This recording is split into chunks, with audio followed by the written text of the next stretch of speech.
Welcome in and welcome back to the Standard. The Steelers lose 28-27 to the Buffalo Bills in their preseason finale. But who really cares about the final score in this one? I guess it doesn't matter. Nobody's worried about the final score. Everybody's worried about the performances we saw on the field. What happened? And the Steelers went up 14-3 pretty early in this one, and they choked it away. Shane Buechele of the Bills, who played the entire game, walked down the Steelers' third, fourth string defense at the end of the game, and the Steelers weren't able to go down and get anything going offensively. Incompletion by Drew Allard to end the game. Anticlimactic. Was cool to see Drew Allard go out there with a minute left, and you're like, oh, I got chills down my spine, man. If this guy goes down and he scores a touchdown, oh, we're spewing some insane narratives on this show. There's no doubt about it. But Kaden Wetjen made the play of the preseason, a 45-yard kick return. I was typing up a article, my usual stock up, stock down after the Steelers games over for Behind the Steel Curtain. Go read that. It's a good article. I like it. I love it. I wrote it, so I'm going to say that shit, but you should really go read it. And I was going to talk down on Kaden Wetjen because he had two separate punt returns today where he went backwards. He didn't run forward. He did this little hezzy. For those of you that aren't watching, I'm imitating the hezzy that the Kaden Wetjen was doing.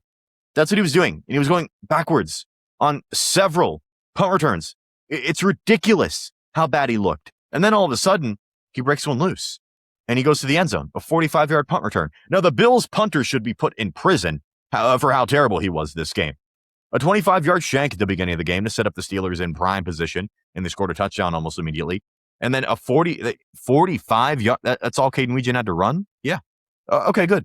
So Kaden Wetjen, biggest winner of the game, best play of the preseason in general because he returned a punt. Finally, that's what we were waiting to see. And I was on this channel just a couple of days ago saying Kaden Wetjen is going to silence the critics. Me. And you know what? I looked like an idiot. Because I did tweet like midway through the game after Eli Heidenreich's touchdown. I was like, guys, I have an idea. What if we cut Kaden Wetjen and keep Eli Heidenreich and we'll have just as an effective return man, and we can keep Heidenreich in as like a wide receiver running back. We can use him for anything. We don't need Kaden Wetjen. And of course, that goes back to my frustration with the draft pick, him being drafted in the fourth round. But immediately after I tweeted all this, and as I was writing why Kaden Wetjen didn't have a good game, he goes out there and he returns a punt for a touchdown. So, Kaden Wetjen, you proved me wrong, buddy. I guess good for you, even though I literally said that you were going to have a good return. So, you win some, you lose some. I guess I'm man enough to admit when I'm wrong. But Kaden Wetjen, biggest winner of the day. No, neither quarterback looked particularly good. Will Howard threw his third interception of the preseason. It was some kind of miscommunication, but I'm sick of hearing about how controversial all these Will Howard interceptions are. He threw 3 picks. He's not a backup. I'm not even sure he's better than Drew Allard still. Drew Allard didn't really do anything in this one. To be honest with you, 9 of 18, 88 yards. Wasn't great, but the Steelers' offense in general didn't really look that good. I mean, they got set up. They were put in some incredibly favorable positions early in this one. A muffed punt by Ray Davis of the Bills put the Steelers in prime position. And, of course, Will Howard threw the screen pass to Jeremy Bernard, and Jeremy Bernard made a phenomenal play on it to break through for the touchdown. And then it was a terrible, terrible punt by the Bills punter, who, again, should be thrown in prison. Awful. Set the Steelers up really nicely. And then it was Lake McCree who went down there, not moved by these 2 Will Howard touchdowns. And I'll tell you why right now. Because neither of them traveled past the line of scrimmage. It was all Jeremy Bernard on that touchdown. And then Lake McCree. It was all Lake McCree. There it is. There you go. We'll get into it more. We can talk about Will Howard right now. First of all, actually, I want to get this out of the way. The broadcasts of these games were terrible. Now, I watched the KDKA broadcast with Charlie Batch and Bob Pompiani, and it was horrendous. The Jeremy Bernard touchdown, I missed the Jeremy Bernard touchdown because the game it wasn't on. They were playing the game. The broadcast was on a commercial. I didn't even see Jeremy Bernard's touchdown because a fucking UPMC commercial was on. Get it together. And I guess it's not so much on the station, but it's on the officials in this game. The officials in this game were absolutely horrendous. We missed a punt during this game as well, because again, they were on commercial and the officials were playing the game. Why are they playing the game when it's on commercial? What are they doing? Can we get it together? And I heard from people on my post-game live stream. I do live streams after every game. You should come and watch them. I take callers. You can give me your thoughts on the game. So people that aren't local that had to watch the Bills version of this broadcast, they said that was even worse. They had similar issues there because the officials were terrible and wouldn't listen to, everybody, it's on commercial right now. Oh, I don't care. We're going to play the game. Despicable. But not only that, apparently the Bills broadcasters were trying out the entire concession stand and drinking beer on the broadcast. That's insensitive. Tony Romo is basically fired from CBS. He's on leave. He's on indefinite leave. He's basically lost his job as a broadcaster. I know drinking and getting behind the wheel is a lot different, obviously, but we're drinking on a broadcast. Are we doing that now? Is that kosher now? I've never heard of that before. I think it's ridiculous. I think it's bad. And I like Bob Pompiani. I like legend of the game, the broadcasting world in Pittsburgh. I hope to be half as good as he is in my career. But at one point he was talking about Cole Burgess during the broadcast. Cole Burgess, he's on IR right now. He suffered a serious knee injury a couple weeks ago. So he has his moments, man. It's preseason for them too, I guess, but both of the broadcasts were absolutely terrible. And again, I know it's preseason, but I wish they took more pride in it. Nobody wants to see the Bills broadcasters try out concession stand food and drink beer. Nobody wants to see that. If the game is happening, get me there. Get the people on the TV there. It's ridiculous that we missed Jeremy Bernard's first career touchdown because of incompetence all around from the officiating. Do I want to blame KDKA? No, I guess not. I want to, but I guess I won't. I guess I'll give them grace. We're on the officials on this one. We don't like the officials for the way they handled this one. Sorry I had to go on a rant about the way the game was broadcasted, but it was despicable how bad it was. No adjective I can say will express my frustration enough. Doesn't matter. Let's get into the quarterbacks a little bit here. Will Howard, 9 of 15, 69 yards, 2 touchdowns, and an interception. Sacked 3 times. Let's start with the touchdowns. He was put in incredibly favorable positions, and like I said, neither of those passes traveled beyond the line of scrimmage. The Jeremy Bernard one was originally scored as a run by Jeremy Bernard because it was past the line of scrimmage. They went and changed that. I don't really care. It was all Jeremy Bernard either way. Second one, Will Howard was rolling out a little bit and Lake McCree was behind the line of scrimmage. It was a designed tight end screen to get in the end zone. Good to see Will Howard, throw a couple of touchdowns. Yeah, sure. That's fine. It wasn't good other than that. It just wasn't. Anytime Will Howard is asked to throw the ball down the field more than 10 yards, you should be holding your breath. I don't know what he sees. I don't know how to explain this and not come off incredibly mean. I just don't see it, man. I just don't see it. And Mike McCarthy can come out after the game and say that he wants to keep 4 quarterbacks all he wants. Maybe he's bluffing, maybe he's not. We'll find out here in a couple of days. But it's really hard for me to look at the body of work in the preseason and say that Will Howard wasn't the worst quarterback on the Steelers roster throughout the summer. And this is a guy, again, who was never in a competition with Drew Aller. He's in a competition with Mason Rudolph for the backup job, and Mason Rudolph hasn't played in the last 2 preseason games. That's how confidently they feel in Mason Rudolph. The pocket presence for Will Howard is probably the most concerning thing, though. It's not good at all. He doesn't step up when he's supposed to. He steps into sacks more often than not. My favorite Will Howard play of the night, or I don't want to say favorite, the most glaring example I have of this of the night is when he's rolling out to his right, doesn't see anybody. He points. He doesn't fucking see anybody. Why are you pointing like you see somebody? Are you trying to fake out a defender? No, stop it, dude. points, doesn't have anybody, tries to run backwards, run back to his left into the pocket, and he gets crushed from behind. What are you doing? What are you doing? The offensive line did him no favors. Yeah, the offensive line looked not good for the third straight preseason game, and that's a big concern that we'll get into. But I mean, Will Howard really didn't do him any favors either. In the interception, it was clearly a miscommunication. Will Howard thought Lake McCree was going to the inside. Lake McCree clearly thought he was supposed to run outside. And I don't really give a shit whose fault it was. Because at the bare minimum, it's 50% Will Howard's fault. And it's 50% Lake McCree's fault. I really don't even care whose fault it is, guys. I can't express that enough. All three Will Howard interceptions have been so controversial, and I don't know why. I don't know why we're holding all of this up like it's some kind of mystery. Will Howard doesn't make good decisions. He doesn't. He's proven it to you. He doesn't take care of the football. He keeps proving it to you when he's asked to push the ball down the field. The play calling's incredibly conservative. It just is. They don't trust it. Would you trust him? Hell no. What are we talking about here? I think it's a disgrace that someone's going to lose their roster spot because of Will Howard if they do indeed intend on keeping 4 quarterbacks. I think that's really bad.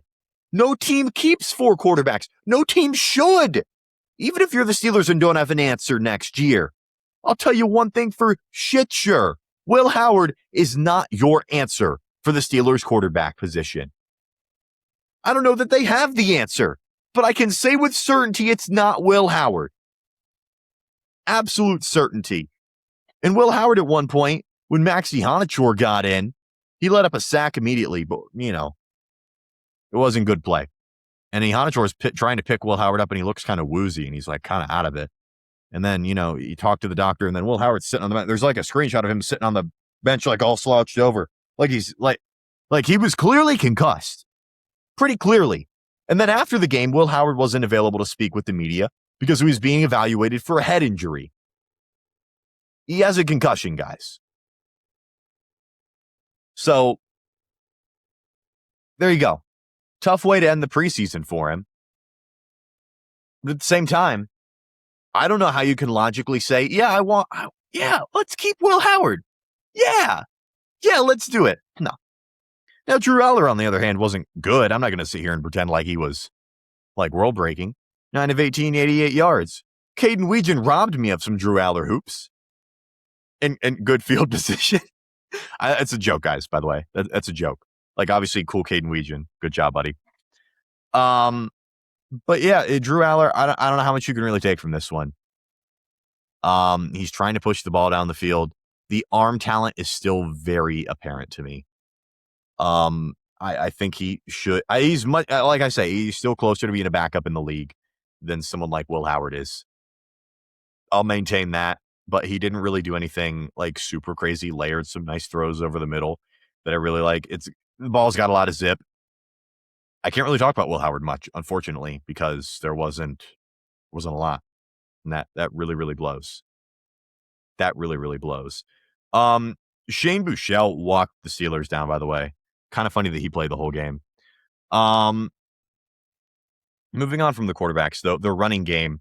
Lou Nichols, 5.7 yards a carry, 7 carries, 40 yards. You are my RB3, buddy. If I had to put money on it right now, give me Lou Nichols. He's looked the most explosive of them all. When he didn't get much run in the second preseason game, but when he does get the most run in every preseason game, he's looked the best. He's got the most yards. I don't know, man. Eli Heidenreich also looked really good. 9 carries, 35 yards, a touchdown. A really, really nice lead block by Maxi Honachor to open up a really easy touchdown for Eli Heidenreich. And we hadn't seen him get much run throughout the first couple of preseason games. But in the case of Heidenreich, a really, really good last preseason game is very important. And the versatility he showed because they did put him in at a returner. I think he makes the most sense to be a returner. and like be like kind of like a depth of running back, wide receiver, whatever they want to do. Ben Skoranek also went down in this one. We don't have an update right now as the time I'm recording this. I'm sure we do if you're probably listening to it, Friday afternoon, Friday morning, whenever you're listening to it. We'll probably have an update there. But if Skoranek, God forbid, is out for any long period of time, that in my mind opens a spot for someone like Heidenreich to make the team as a receiver, even though he wasn't used much as a receiver. And they can utilize him, there and kick returner, running back. They can put him wherever the hell they want. They can list him as a receiver. That spot will be there. And we know that he can play some special teams. So that makes some logical sense to me. Kaleb Johnson, I think it's over. And I know I've said that before, but I'm serious. I'm not going to be disrespectful to Kaleb Johnson, but I just think it's over. PFF charts him with one broken tackle throughout the entire preseason. He averaged 2.2 yards a carry in this one. 5 carries, 11 yards. I don't know, man. I think it's over. I think it's over. We might as well have lit a 3rd-round pick on fire. And that's a tough pill to swallow, but sometimes you got to do what you got to do. You got to swallow the tough pill. That's what I think in terms of Kaleb Johnson. It's over. That's the only thing I can say. Travis Homer, he got a couple of carries, but listen, man, I don't want to see you. Respectfully. I wanted more Heidenreich hoops. I know you're going to make the team as a special teams guy because that's what you are. I know you're going to make the team because of that. Let the youngins get some reps. Please. On the receiving end of things, Max Hurlman, 3 catches, 50 yards, big number 84. Someone in the postgame live stream said they had a whole notepad of notes they were telling me, and they said, who gave 84 to Max Hurlman? Ball player. Yeah, Max Hurlman's a ball player, dude. Shout out Max Hurlman, who had, good camp, good preseason overall, led the team in receiving in this one, obviously. Not someone that I'm counting on to make the final roster. Again, he might, but not holding my breath on that one. Shout out big number 45, Lance Mason, 3 catches for 31 yards.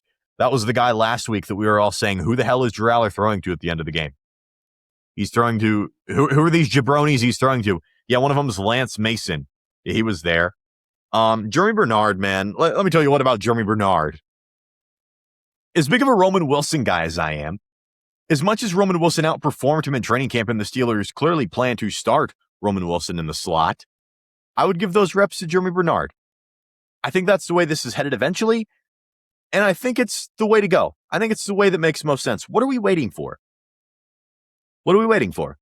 He's got 1 catch, broke it loose, broke a tackle off Maxwell Hairston, and he's in the end zone. He's great after the catch. Will Howard tried to throw a fade up to him in the corner of the end zone again. Wasn't anywhere near him. It was a terrible throw, to be honest with you. But I implore please, Will Howard, stop throwing fade routes to Jeremy Bernard. Please stop. No, you're cut off. That's enough. You know what I mean, guys? I'm sick of it. I do think it's a tragedy that Bernard got 1 catch over the last 2 preseason games.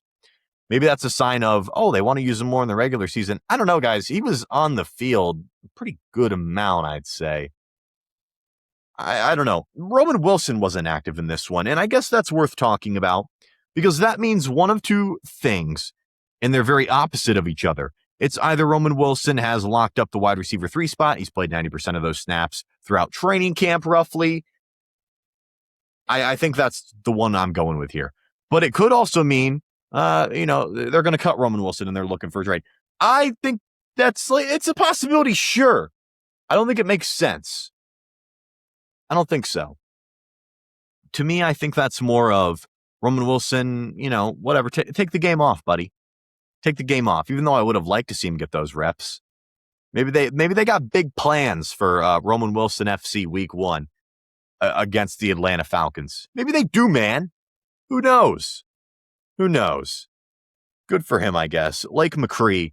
Does this guy have a copy of the playbook? With all due respect to Lake McCree, who caught the touchdown from Will Howard. He was also a part of the miscommunication where Will Howard threw the interception. And late in the game, Drew Aller threw what was supposed to be like a back shoulder kind of comeback route for him. And McCree didn't even turn his head around. So maybe the interception was on Lake McCree. Maybe this guy doesn't know what he's doing. I don't know. Maybe they were just both bad throws. Again, I'm not in the business of talking about how, I'm not in the business of arguing about whose fault that interception was. And you guys all know that because I just went on a rant about it. But, yeah, whatever, dude. Whatever. But Will Howard at the end of the game, a minute left, and he's throwing it up to Lake McCree.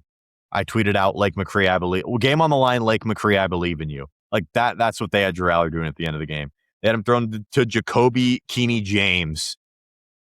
I mean, like, are we dead ass?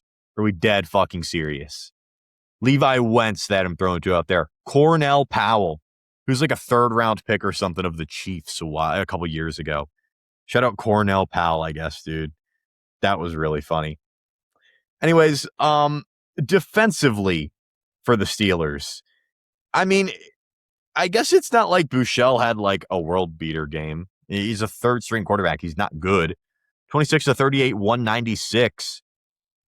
I mean, Skylar Bell looked good. Skylar Bell is kind of an elusive, fun guy. Definitely looked good against those guys in the preseason. And the Steelers, we can sit here and say, oh, their backups defense doesn't look good. Yeah, go figure, dude. I see people, though, that are incredibly concerned about the corner room. And I don't really blame them. I can't say I blame them. Because if his deal isn't struck with Joey Porter Jr., we're in hell. We are in hell. That's going to require Jalen Ramsey to play on the outside. Jamel Dean to be the corner one effectively. That's going to thrust Asante Samuel in. It's going to get weird, man. Well, I didn't even talk about the offensive line. We got to talk about the offensive line. What am I doing here? I'm out of order here. I'm out of order of my notes. This game was weird as hell on the offensive line. We all know how bad they've looked throughout the first couple of preseason games. Tonight was no exception. They didn't look good by any means, but they're just throwing these guys at any position, anywhere. Dylan Cook started this game at left tackle, which is where he played last year, but he's slated to be the starting right tackle this year. Broderick Jones got the start at right tackle. Broderick Jones said early in the week that he doesn't like how much he's switching around, but he'll do whatever the team wants him to, which is a fine answer. Yeah, good answer. But I would like them to stop moving all of these guys around. To me, the fact that you have your starting right tackle starting at left tackle in the preseason game shows me that you're at least considering the idea of maybe Broderick Jones getting that job. You're at least considering the idea of Max Heidenreich getting that job. And Heidenreich made his long-awaited NFL debut, and almost immediately he gave up a sack, and then he got called for a hold, and that holding call was kind of bullshit, not going to lie. You can go back and look at that. Didn't really, that was not a hold. I know holding's a very subjective play. It could be called on every single play if you wanted it to. That one shouldn't have been called on, though. But after that block of the night, Maxi Heidenreich downfield makes a nice block, and Eli Heidenreich gets in for an easy touchdown. I thought it was a fine debut from him. I think it was good enough of a debut for me to continue to say that I think he should be the team's starting right tackle week 1. I would throw him out there. I'm not in the business of waiting.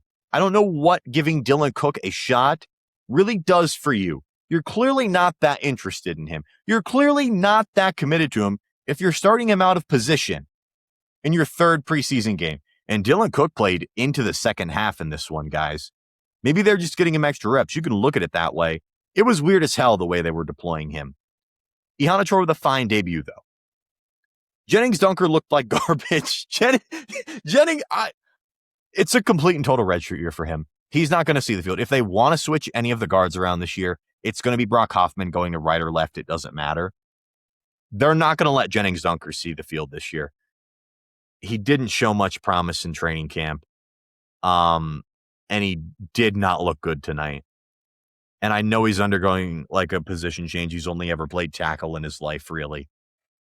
But this was a really, really tough watch for any Jennings Dunker believers out there. I feel very bad for you because not this year. Not this year. I'll tell you that. Elandon Roberts is out there in the preseason and making plays. First play of the game, he's in the backfield stopping a run. I love this guy so much, dude. And after the game, Missy Matthews asked him, who's a young guy on the defense you're really impressed with? Guess what Elandon Roberts said? He said, my guy, Robert Spears-Jennings. My guy. I always knew I liked Elandon Roberts. Me and Elandon Roberts, we see eye to eye on a lot of things, if you haven't noticed that by now. But what he said about Spears-Jennings was that the communication is really good. He's not afraid to go up to Roberts and say, hey, when you do this, I'm trying to do this, so can you adjust this way? And Elandon Roberts is like, for a young guy to feel that comfortable coming up to me and, understanding what's happening and getting the call from me because he was wearing the green dot and understanding what's happening. He said they need more of that. Robert Spears-Jennings, I'd like to think that he's not in any danger of losing a 53-man roster spot. I think this guy's just been awesome throughout training camp, throughout preseason. He had a really, really nice play in the first half where he was in the backfield, made a phenomenal tackle. Playing downhill again. Great closing speed.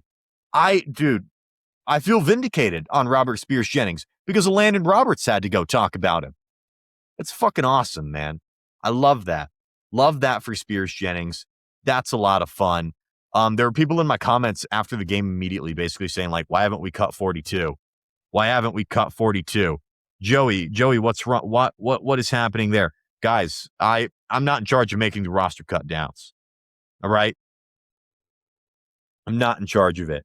Deshaun Jameson didn't look good. No doubt about it. Carson Bruner, to me, 5 tackles. He's played really well in the preseason. He really has. And this is why I'm so vehemently against keeping 4 quarterbacks.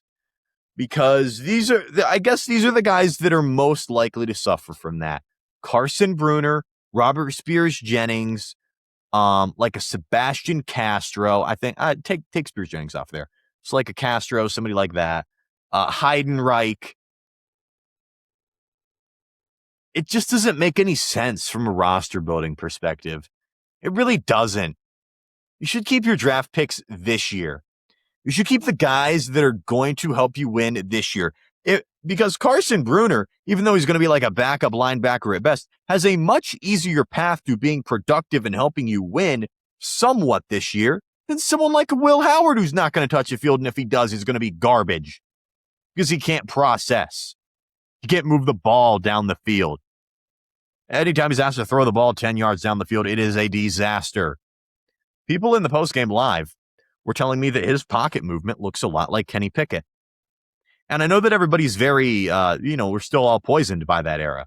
Nobody wants to hear it. Nobody wants to talk about it. I don't know that that's the, comparison that I would make, but it's definitely interesting to hear people talk about it that way. All around, yeah. Brandon Eccles, shout out him, friend of the program. Big fan of Brandon Eccles, are Jack and I, of course. And he was the recipient of the Ray Davis muffed punt early in the game. He's good on special teams. He's a fine corner when he has to play. Shout out Brandon Eccles in this one. Obviously, Bruner played good. Roberts was awesome. Cole Holcomb showed out today, too. I thought the inside linebacker room was pretty damn solid tonight. I really, really do. And for being one of the weaker positions on the roster in totality, I feel better about them after the preseason than I did before. I guess I can say that. I can't say that about like the offensive line. In fact, I'm scared to death to see who they have starting at right tackle. I really, really am, because it doesn't even seem like they know. It really doesn't seem like they know what the hell's happening at right tackle. So I don't know, guys. Gabriel Rubio was fine again tonight. Again, he's another one. Gabriel Rubio could suffer if they keep 4 quarterbacks on the roster. And if they want to keep 4, that's fine. Keep Will on the practice squad. If you think that after these last games that any team is going to scoop up Will Howard, what are we doing? What are they going to scoop him up for? To be a backup? He couldn't beat out Mason. For everybody that hates Mason Rudolph, Will Howard couldn't beat him out. Couldn't beat him out. So there you go. And then special teams, of course. I've been clamoring for Kaden Wetjen to go out there and do something. And I looked like an idiot because, like I said, I tweeted out, he had 2 negative returns in the first half. And then he goes out and he returns a punt. And you can say, Joey, it's preseason, to which I would say, yeah, you should be getting bigger returns. But the blocking has not been great. It's a lot of guys that they're trying out differently. Third preseason game, they're throwing shit at the wall. Who cares about the final score? But it was cool to see Kaden Wetjen do that. Play of the preseason, probably. Most exciting. Broke a couple of tackles. That's something that he struggled with. It was rough. It was really rough before, to where people were legitimately talking about, is this guy on the roster bubble? McCarthy kind of talked shit on him after he fumbled one last week. Turned out that was an overreaction. And it seems like Kaden Wetjen is going to be your kick returner, punt returner guy to start the season. And what I would do is I'd have Heidenreich back there as well on kickoffs. Those are the 2 guys that I would rely on there. And Cameron Johnston averaged 50 yards a punt again. Chills, nails. We love Cameron Johnston. We love Cameron Johnston, dude. Having him average 50 yards a punt in the regular season is going to be awesome. It's going to be awesome. It's going to be such a cool difference to see. So, guys, with all that being said, I think that is roughly about it for Steelers preseason 2026, 28-27 loss to the Buffalo Bills. Not a whole lot to take away from the quarterbacks. More of the same stuff. It's like beating a dead horse at this point. And what it's going to come down to, of course, is when the Steelers cut their roster down from 90 men to 53 in the coming days. And like I said at the top of the program, we'll be having a live stream around Sunday at 6 p.m. And we're going to be breaking down the Steelers' final roster, talking about who gets cut and everything like that. Hopefully, I'll have a special guest on to help me break that one down. But that concludes the Steelers preseason, and there will be tons of content, of course, from me as we gear up into the season. We are just 2 weeks away now from Steelers versus Falcons week 1. We get to see the Steelers take on Tua Tagovailoa, and I cannot wait to see the way Falcons Twitter reacts to everything, dude. I really can't. It's going to be hell in the post-game live stream if the Steelers somehow lose to Tua. I tell you what, man. But overall, I guess MVP of the preseason. Who is my MVP of the preseason for the Pittsburgh Steelers? Couple of good candidates here. Could go Drew Aller. He looked really good. He impressed some people. Could go Lou Nichols. Yeah, he was solid. I guess I could go Jeremy Bernard. He didn't do anything the second game, but the first and third game he looked damn good. Could go I guess Kaden Wetjen, right? Punt return touchdown, 74 yards reception. Is the Steelers MVP of the preseason Kaden Wetjen? Did I just have an epiphany with you guys? It might have been Kaden Wetjen. I think it's tough to make an argument for anybody else, right? I think he stole the punt return touchdown's big. Nobody else did that shit, obviously. Gibber Rubio had a nice preseason. He's not MVP, though. I could pick Elandon Roberts. It might have been Elandon Roberts, dude. Elandon Roberts, he shouldn't even have been playing in the preseason. That guy fucking rules. It might just be Kaden Wetjen, guys. Shout out him. He did it. I called it, but I also got proved wrong at the same time. So, you win some, you lose some. I'm an idiot. I'm not afraid to admit when I'm wrong. I'm a man. I'm 40. Shout out Mike Gundy. I can't believe I just talked about Mike Gundy in the Steelers preseason. How did we get here? How did I go on a rant about the Bills broadcasters drinking beer? Apparently that happened while Kaden Wetjen returned the punt. They didn't even talk about it because they were too busy stuffing their fucking faces. And apparently the Bills broadcasters kept calling Will Howard Drew Aller. That's disrespectful. They're not on the same playing field. I've also seen the comments. It's like several people now say that me and Drew Aller have the same haircut. Shout out Drew Aller. Good hair, dude. I like you. But we should chop it up. Come on the podcast. That'd be fun. Who wouldn't want Drew Aller on the Standard? I appreciate you guys watching and listening as always, man. Like I said, that'll do it for Steelers preseason 2026. Tons of content to come from me in the coming weeks as we gear up for the season. After every game this season, post-game live stream, TikTok videos, instant reactions, episode of the Standard. You're going to get all of it. Daily live streams throughout the season. This is our season, man. We're taking over. Tell a friend to tell a friend. This is the best Steelers content on the internet, and it's not even close. I love you guys. Talk to you guys very, very soon.